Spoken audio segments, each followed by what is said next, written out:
and welcome to another Naptime Nugget bonus.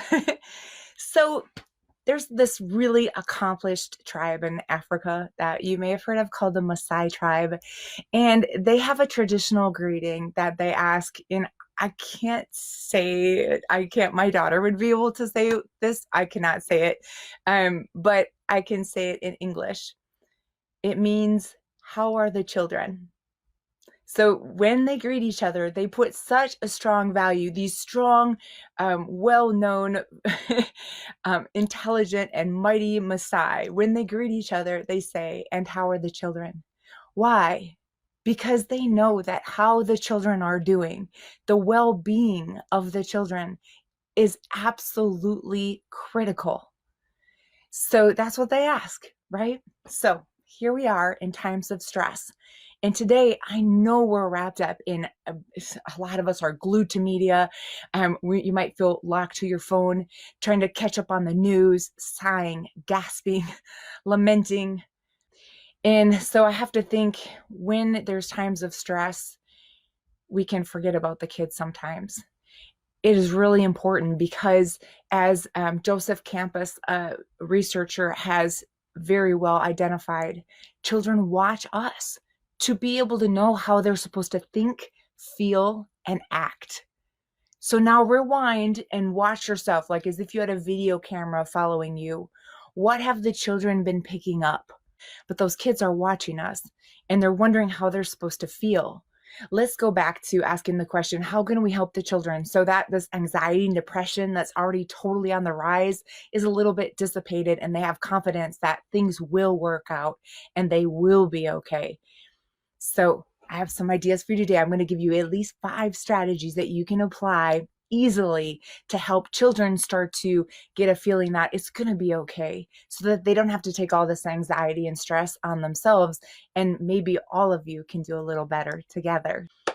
I love one of my friends that I met down in Costa Rica. She has this wonderful structure and routine that she posted. I'm going to be sharing that in the comment section after this. She's keeping a structure and routine for her youth that are stuck home. And that is so important.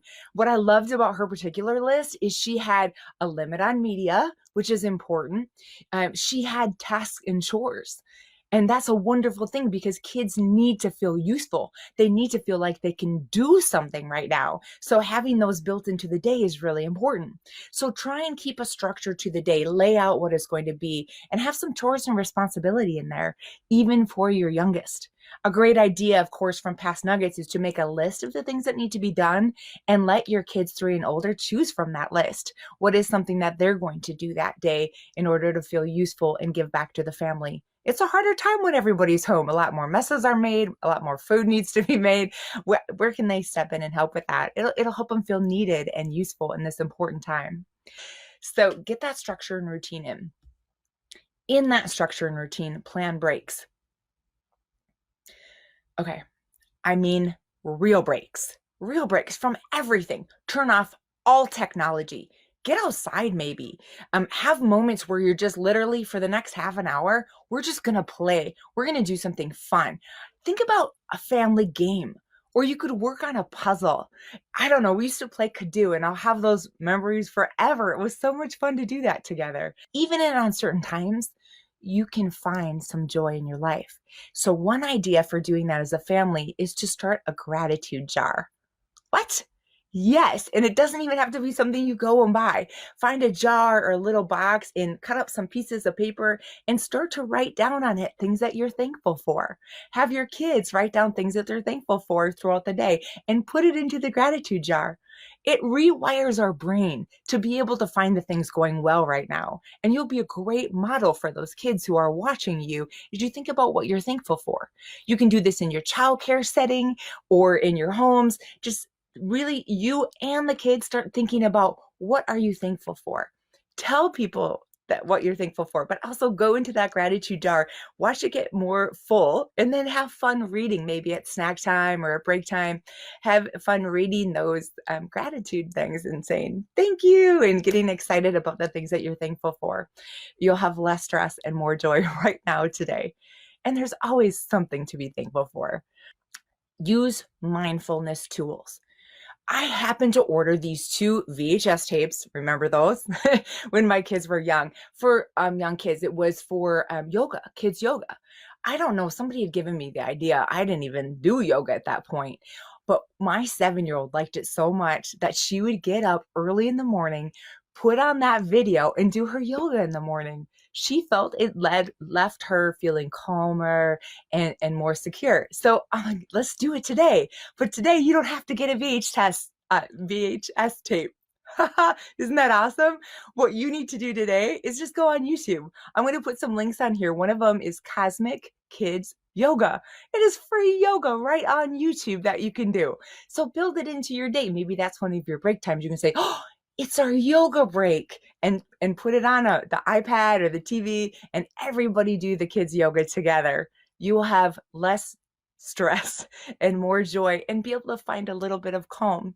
I'm also going to put a link to this Calm and Energize video that Dr. Mitsu did. My husband and I actually have used it to help us fall asleep. We've used it if I'm going from work and I'm stressed out and I'm going right to the next work thing. I'll sit in my car and just listen to it on the video. It really helps me calm and find a little bit of peace. We can't be stuck in that default network all the time, worrying and wondering. We need to find these moments of just joy still today. Okay, 2 more. Second to the last one, smile. What? Did you know that when you walk around like this, when you start to get this little thing on your forehead, you actually experience more stress hormone in your body? You can get more ill just by making this face and walking around. No, so try and flatten that area, relax that area, and smile. Look at the kids that you care for. Smile. Give them positive feedback. I know it's hard when we get like wrapped up in the negative stress of today, but try and look at your neighbors and smile. Say, good morning, good afternoon. I'm glad you're here. Tell every child that you see, I'm glad that you're here, and smile. That sends a message of hope in and of itself. So this is the last one, and there's 2 parts to it, and it's very, very important. So if you're with me now, stick with me for 2 more minutes. This is very important. You might not have thought about this, but kids watch how you feel, and they know when you're upset. They read your nonverbals. So if you're mad at your partner or your coworker and the kids are there, they're seeing that anger, they're seeing that frustration. When you feel down or sad about something in your life, they see it. So if you don't talk about it, if you don't say anything and you try and put on a smiley face and act like everything's okay, kids feel that. They actually get a little kind of anxious because you're saying, "Oh, everything's fine. We're going to do great." But you're sad inside, and that incongruous message really is difficult for them. So please don't be afraid to talk about your feelings. Not as you would to me or a friend when you're venting, but talk about your feelings. Like you might say something like, I feel really sad right now. I feel really sad that I can't just go get together with all my friends. I love seeing all my friends, but I don't get to see them right now. Or you might say, oh, I've been hearing stuff about people getting sick, and that makes me feel anxious inside. That's okay. The trick is to share how it is that you're really feeling in a simple way, and then follow it up with something that kind of is a mantra, something that helps them realize, but it's okay. You can feel those feelings, and those feelings will pass and everything will still be all right. So I love these mantras. I have what I need to get through this. I feel really anxious right now. A lot's happening in the world, but I have what I need to get through this. Do you hear how that's sending a very positive message? That's sending that message of we got this. Very important. Another mantra. I'm stronger than I think. It is difficult for me to get through this time because I just want to hang out with my friends. The worst thing is for me to be stuck at home. It's so difficult. But you know what? I'm stronger than I think. Another one I love, last one. I can handle feeling uncomfortable. Yeah, I can handle it. These feelings come and go. And sometimes I'm going to feel anxious or upset or frustrated that I can't do the things I want to do right now. But you know what? I can handle this feeling. So, do you get a feel of this way to kind of communicate your real, true feelings? You don't have to pretend you're happy all the time. There's a time for gratitude. And sometimes in these difficult times, there's also a time to speak to your true feelings. But for the sake of kids, keep it simple and follow up with that mantra because this is what they're going to keep in their head, right?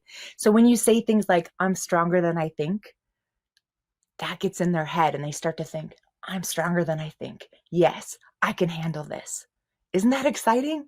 So, what you do and how you act is really going to make a difference for the children in your life. That Maasai traditional greeting that I said in the beginning, the Maasai tribe, when they greet, they'll say, and how are the children? And then their response will be traditionally, all the children are well. So I love that. And I want to say, you know what? Let's work together. Let's work together to help all of our children stay well, both mentally and physically. Over and out.